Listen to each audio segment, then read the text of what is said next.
எங்க ஊர்ல ஒரு பழமொழி சொல்லுவாங்க, யோக்கியம் வர்றான் சொம்பெடுத்து உள்ள வைன்னு சொல்லுவாங்க. அந்த மாதிரி இன்னைக்கு தமிழக சட்டமன்றத்துல தமிழக முதலமைச்சர் கதறிட்டு இருக்கிறாங்க. உடன்பிறப்புகள் எல்லாம் சமூக வலைத்தளங்கள்ல கதறிட்டு இருக்கிறாங்க. இந்த கதறல் சத்தம் என்பது 234 தொகுதிகள்ல நல்லாவே கேக்குது. யார் நீங்க எல்லாம் ஏன் கதறீங்க? அப்படி என்ன நடந்தது? உங்களை யாரு கதற விட்டது?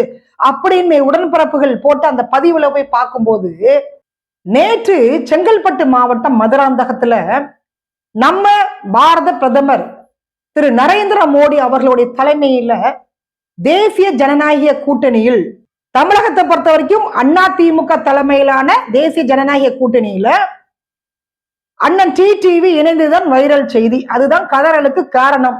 அம்மா மக்கள் முன்னேற்ற கழகம் இணைந்து இருக்கிறது. கூட்டமெல்லாம் முடிந்து பத்திரிகையாளர் சந்திப்பு நடந்தது. அந்த பத்திரிகையாளர் சந்திப்புல பத்திரிகையாளர் கேட்கிறாங்க, நீங்க 2 பேரும் சண்டை போட்டுட்டு தானே இருந்தீங்க, இப்ப நீங்க திடீர்னு சேர்ந்துட்டீங்கன்னா எதிர்கட்சிகள்லாம் குற்றச்சாட்டை முன்வைக்க மாட்டாங்களா? நீங்க சண்டை போட்டுட்டு இருக்கும்போது என்னெல்லாம் பேசி இருந்தீங்க, அதெல்லாம் இப்ப சொல்லி காமிப்பாங்க தானே அப்படின்னு ஒரு கேள்வியை முன்வைக்கிறாங்க. அதற்கு நம்மளுடைய இபிஎஸ் ரொம்ப அழகா ஒரு பதில் சொன்னாங்க. நாங்க ஒரு தாய் பிள்ளைங்க, அண்ணன் தம்பிங்க, பங்காளி சண்டை தாங்க இது குடும்ப பிரச்சனை தாங்க. நீங்க பேசுற அளவுக்கெல்லாம் இது ஒண்ணு பெரிய பிரச்சனை எல்லாம் ஒண்ணு கிடையாதுன்னு சொன்னாங்க. அந்த ஒற்றை வார்த்தை, அதாவது பச்சை துண்டு போட்டவன்லாம் விவசாயி ஆயிட முடியாது. ஒரிஜினல் விவசாயி யாரு தெரியுங்களா? நம்மளுடைய இபிஎஸ் தாங்க. சத்தமே இல்லாம மிகப்பெரிய ஒரு கூட்டணியை அமைத்து உடன்பிறப்புகளை ஒற்றை வார்த்தையில கதற விட்டாரு பாருங்க. ஒரு தாய் பிள்ளைங்க, பங்காளி சண்டை முடிஞ்சு போச்சுங்க, அண்ணன் தம்பியா இருக்கோங்க, ஏன் நாங்க ஒற்றுமையா இருந்தா உங்களுக்கு பிடிக்கலையான்ற கேள்வியை முன் வச்சாங்க. அதுதான் 234 தொகுதிகளிலும் இருக்கக்கூடிய உடன்பிறப்புகள் கதறுவதற்கு காரணமாக அமைந்தது. அதுவும் போக அண்ணன் டிடிவி ரொம்ப தெளிவாக விளக்கம் கொடுத்தாங்க. வைகோ கலைஞர் கருணாநிதியை பேசாத பேச்சாகியா நாங்க பேசிட்டோம், அதை விட நாங்க ஒண்ணும் தரம் தாழ்ந்து பேசல அப்படின்னு செருப்பால் அடிச்ச மாதிரி பதில் சொன்னாங்க. அதுவும் போக புரட்சி தலைவி ஜெயலலிதாவுடைய மறைவுக்கு பிறகு அதிமுக 4ஆக 5ஆக உடைந்து விட்டது.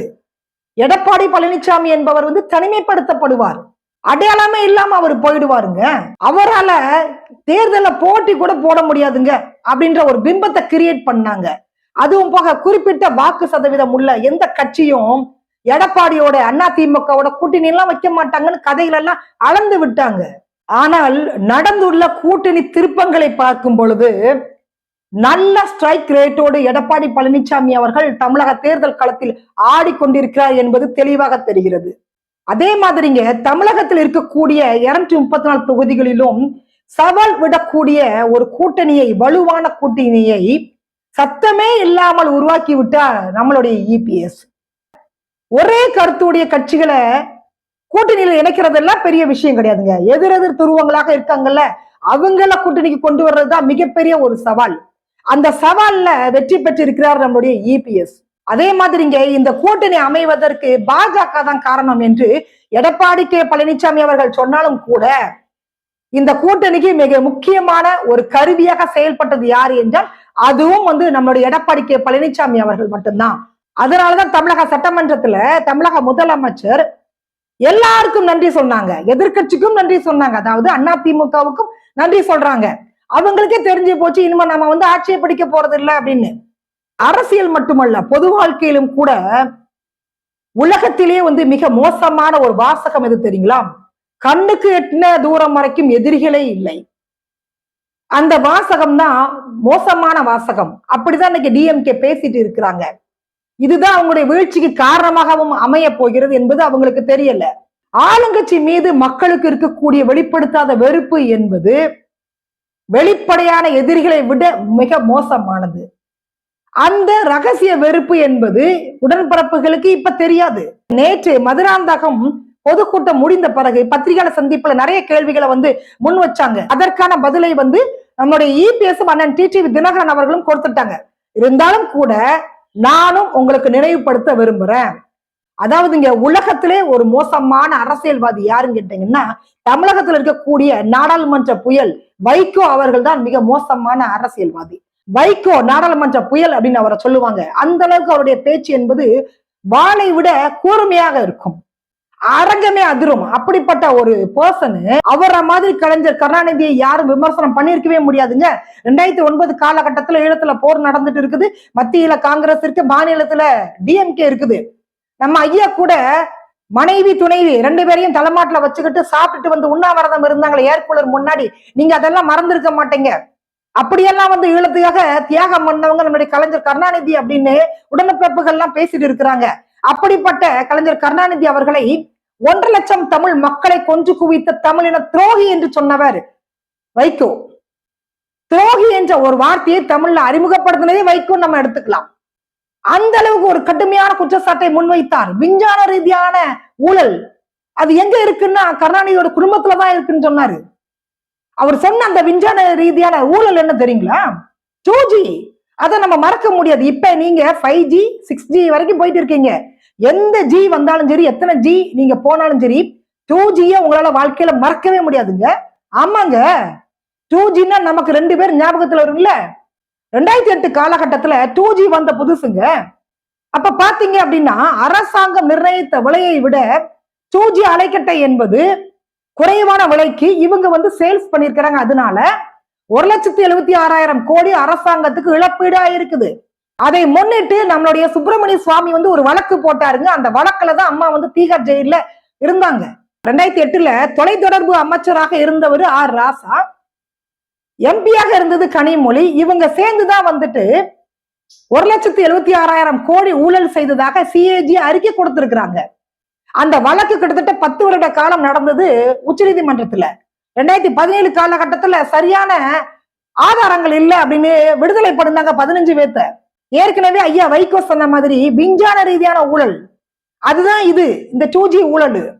ஏன்னா அதுல ஆதாரங்களை நீங்க கண்டுபிடிக்கவே முடியாது.